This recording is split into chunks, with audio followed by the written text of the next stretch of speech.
जो खतियानी संबंधी उसका विस्तृत रिपोर्ट आप लोग छापते भी रहे, राज्य की जनता को सभी जानते हैं 15/11/2000 में झारखंड राज्य का गठन हुआ। राज्य गठन के बाद उस समय सरकार ने अधिसूचना संख्या 3389 दिनांक 29/9/2001 द्वारा एकीकृत बिहार के परिपत्र संख्या 806 दिनांक 3/3/1982 को अंकित किया गया, जिसमें जिला के आधार पर स्थानीय व्यक्ति की पहचान उनके नाम, जमीन, वास्तविक और रिकॉर्ड ऑफ राइट्स के आधार पर की गई थी। इसी संदर्भ में माननीय उच्च न्यायालय ने दो वाद यथा WPPIL 4050/2002 एवं वाद संख्या WPPIL 2019/2 के मामले में 27/11/2002 को पारित अपने विस्तृत आदेश में माननीय उच्च न्यायालय के खंडपीठ के जरिए स्थानीयता को परिभाषित किए जाने संबंधी संकल्प को गलत बताया और स्थानीय को परिभाषित करने के लिए महत्वपूर्ण माननीय उच्च न्यायालय के द्वारा सुझाव भी दिए गए। उक्त आदेश के आलोक में अनेक सरकार उसके बाद बनी, कमेटियां भी बनाई गई, लेकिन स्थानीय व्यक्ति को परिभाषित नहीं की गई और मामला विचाराधीन था। जब हमारी सरकार भारतीय जनता पार्टी की सरकार आई, तब हमने दिनांक 7/4/2015 को विभिन्न राजनीतिक दलों के साथ सर्वदलीय बैठक आहूत की, सामाजिक संगठनों से परामर्श लिया, झारखंड के बुद्धिजीवियों के साथ विचार विमर्श किया, माननीय उच्च न्यायालय के द्वारा दिए गए सुझाव को ध्यान में रखते हुए 7/4/2016 को स्थानीय को परिभाषित करते हुए उस नीति को नियोजन नीति से जोड़कर भारी संख्या में झारखंड के बच्चे बच्चियों को नियुक्ति दी गई। हमारी सरकार ने स्थानीय निवासियों की परिभाषा को इस तरह से परिभाषित किया था कि किसी भी वर्ग को किसी भी प्रकार के भेदभाव का सामना नहीं करना पड़ा। लेकिन वर्तमान सरकार ने 1932 के खतियान के आधार पर स्थानीयता की जो परिभाषित करने संबंधी निर्णय लिया और माननीय मुख्यमंत्री जी को भी पता है कि इसे लागू करना न्यायालय की अवमानना होगी और इसीलिए इनके द्वारा ऐसी नीति लागू किया गया, ऐसी योजना बनाई गई जो लागू हो ही नहीं सकता। और ये मैं नहीं कह रहा हूं, ये माननीय मुख्यमंत्री 23 मार्च 2022 बजट सेशन में उन्होंने खुद कहा, और आप सभी प्रेस दीर्घा में रहे होंगे, जिसमें उन्होंने कहा यदि आप कानून के जानकार हैं तो खतियान के आधार पर कभी भी नियोजन नीति नहीं बन सकता और कभी भी खतियान के आधार पर नियोजन नीति बनेगा तो कोर्ट उसे तुरंत खत्म कर देगा। ये हाउस का प्रोसीडिंग का पार्ट है और जो सदन में उन्होंने कहा वो मैं भी आपको सुना रहा हूं।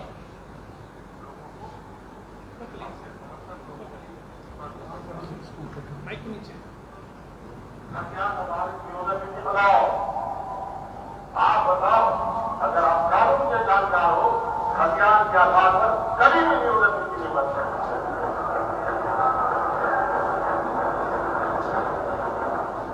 और कभी भी खतियान के आधार पर नियोजन नीति बनेगा, अध्यक्ष महोदय वो तुरंत कर देगा। ये मैं नहीं बोल रहा हूं, आप सबने सुना अभी मुख्यमंत्री जी का बयान, और बयान इस राज्य की 3.25 करोड़ जनता की सबसे बड़ी पंचायत विधानसभा में की थी। इसके साथ साथ उस संलेख को देखे किस तरह के लोगों को धोखा दे रहा, किस तरह भ्रम की स्थिति पैदा कर रहा कि 1932 की स्थानीय नीति तभी लागू होगा जब संविधान की 9वीं सूची में सम्मिलित होगा।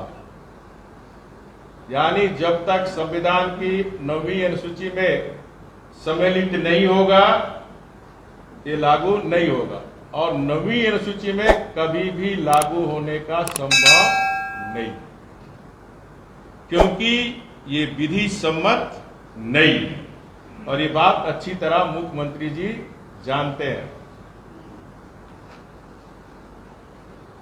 मैं आपको एक बात और बताना चाहता हूं कि 9वीं अनुसूची के संदर्भ में ही स्थानीयता का मामला हो या आरक्षण का मामला या राज्य के अधिकार क्षेत्र का मामला है। जब मैं भी स्थानीय नीति 2016 में बनाया था तो हमने 30 वर्ष से जो झारखंड में रह रहे, जो 85 कटक डेट और उसमें और शर्त थे, जो झारखंड में जन्म लिए जिसके पास खतियान है वो कॉपी आपको हम लोग दे देंगे, और नियोजन नीति से हमने जोड़ा और 4 वर्ष आपने देखा हमारी 85 की जो कट ऑफ डेट पर कोई विवाद नहीं हुआ, कोई मामला कोर्ट कचहरी नहीं गया, क्योंकि हमारी सरकार का मान्यता था और भारतीय जनता पार्टी के घोषणा पत्र में था हमारी सरकार बनेगी तो झारखंड में रहने वाले यहाँ के बच्चे बच्चियों को 3rd ग्रेड 4th ग्रेड की नौकरी में प्राथमिकता मिलनी चाहिए, और हमने उसे लागू किया था।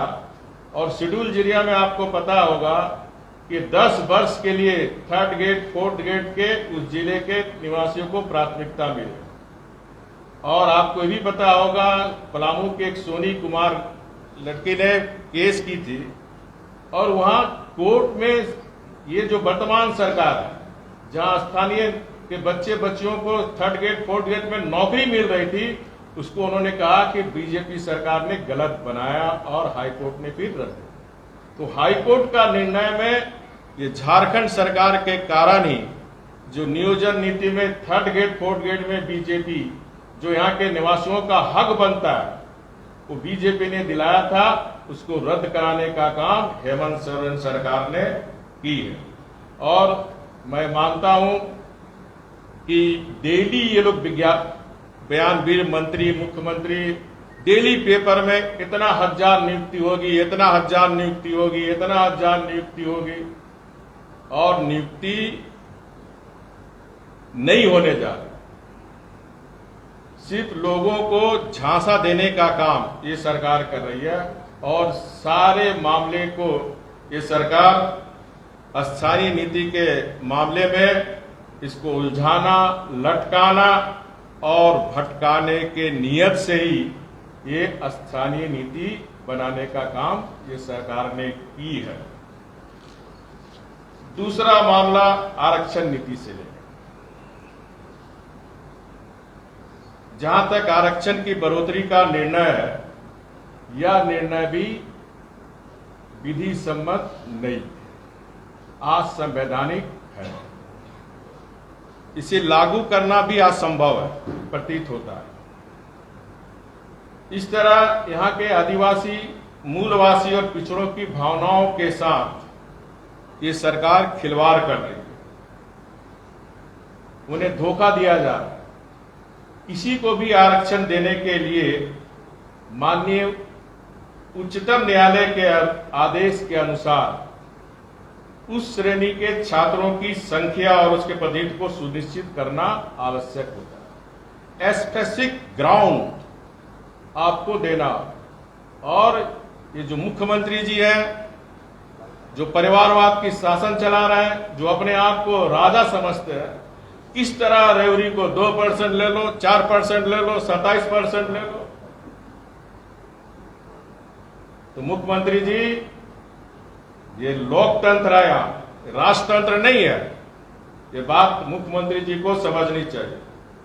और आपको पता होगा, भारतीय जनता पार्टी भी पिछड़ों को 27% आरक्षण देने के पक्षधर रही। घोषणा पत्र में हम लोग बीजेपी का किए थे, और इसीलिए हमारी सरकार, बीजेपी की सरकार ने 2019 में राज्य के सभी जिलों के उपायुक्तों को सर्वेक्षण करने का निर्देश दिया था। मैं माननीय मुख्यमंत्री से जानना चाहता हूं, 2019 में भारतीय जनता पार्टी की सरकार ने पिछड़ों की आर्थिक सर्वेक्षण का जो डीसी को आदेश दिया गया था, क्या रिपोर्ट आ गया है? अगर रिपोर्ट आ गया तो उसे सार्वजनिक करना चाहिए, और अभी तक कोई सार्वजनिक नहीं हुआ। इससे लगता है कि वो रिपोर्ट अभी तैयार नहीं हुई। अगर सरकार ने रिपोर्ट तैयार ही नहीं की है, तो आरक्षण का प्रतिशत बढ़ाने में कौन कौन से कारक को ध्यान में रखा गया है, यह भी सरकार को सार्वजनिक करना चाहिए। लेकिन ये सरकार ऐसी नहीं की। सरकार द्वारा किसी सर्वेक्षण की रिपोर्ट को ध्यान नहीं रखा गया, और ना ही आरक्षण को सही तरीके से देने के लिए जिस प्रक्रिया की आवश्यकता होती है उसका पालन किया गया। जिस तरह वर्तमान सरकार अपने पद का दुरुपयोग कर खनन व्यापार में लिप्त है, उसी तरह आरक्षण को भी सरकार अपनी राजनीतिक स्वार्थ के लिए व्यापारिक रूप से झारखंड वासियों को धोखा दे रही है। फिर मैं कह रहा हूं मुख्यमंत्री जी, ये राजतंत्र नहीं है, लोकतंत्र है। निर्धारित प्रक्रिया पूर्ण किए बिना इस तरह का फैसला लेना प्रजातंत्र में नहीं होता है। इस देश में, देश संविधान से चलता है, देश कानून से चलता है। उच्च पदों पर बैठे व्यक्तियों के मन और इच्छा से देश नहीं चलता है। ये बात की जानकारी माननीय मुख्यमंत्री जी को होनी चाहिए। आज इसी दो विषय पर यह हमारा प्रेस वार्ता था। इस संदर्भ में अगर किसी पत्रकार भाई बहन को कोई और कोई पूछताछ करनी तो आप पूछताछ कर सकते हैं। सर, आज हेमंत जी का 1000 दिन पूरा हुआ है। आपके बाद वही है दूसरे नंबर में जिन्होंने 1000 दिन अपने कार्यकाल में पूरा किया है। क्या आपको लगता है कि इतनी उपलब्धि रही जिस तरह से सरकार कर रही है? देखिए, इस सरकार के पास कोई उपलब्धि नहीं। मैं उन्हें 1000 की बधाई भी देना चाहता हूं, लेकिन किस लिए बधाई दूं? क्योंकि इस झारखंड की जल, जंगल, जमीन, खनिज संपदा की लूट के लिए बधाई दूं? आज भ्रष्टाचार और कुशासन के कारण विकास से लोग वंचित हैं, विकास ठप है, और सरकार के पास कोई उपलब्धि नहीं है। और इसीलिए ये जो गैर संवैधानिक का घोषणा किए जा रहा है, इसका परिणाम यही है।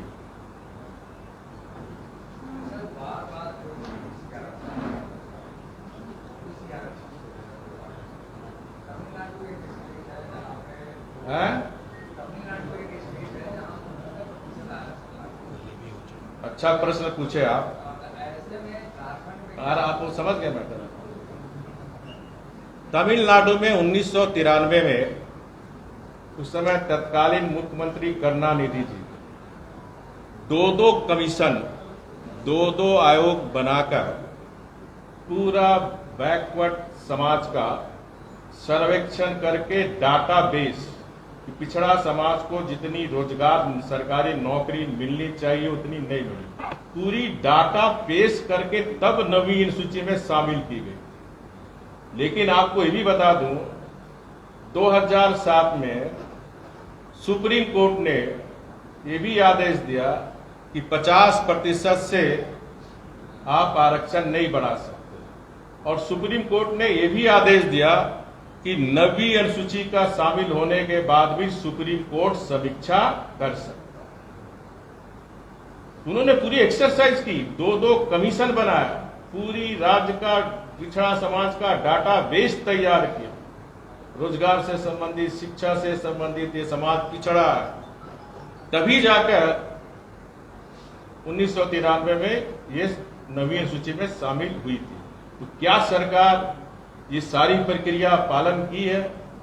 तो आनन फानन में झारखंड की जनता को धोखा दे रहा है, और जो 20,000 करोड़ का घोटाला, अवैध खनन, जो झारखंड के आज हर बच्चे के जुबान में है, उससे ध्यान हटाने के लिए इस तरह के अविधि सम्मत इन्होंने ये घोषणा की है। बहुत बहुत धन्यवाद। किसी के पास प्रश्न नहीं है, सारे विषय आ गए हैं। बहुत बहुत धन्यवाद।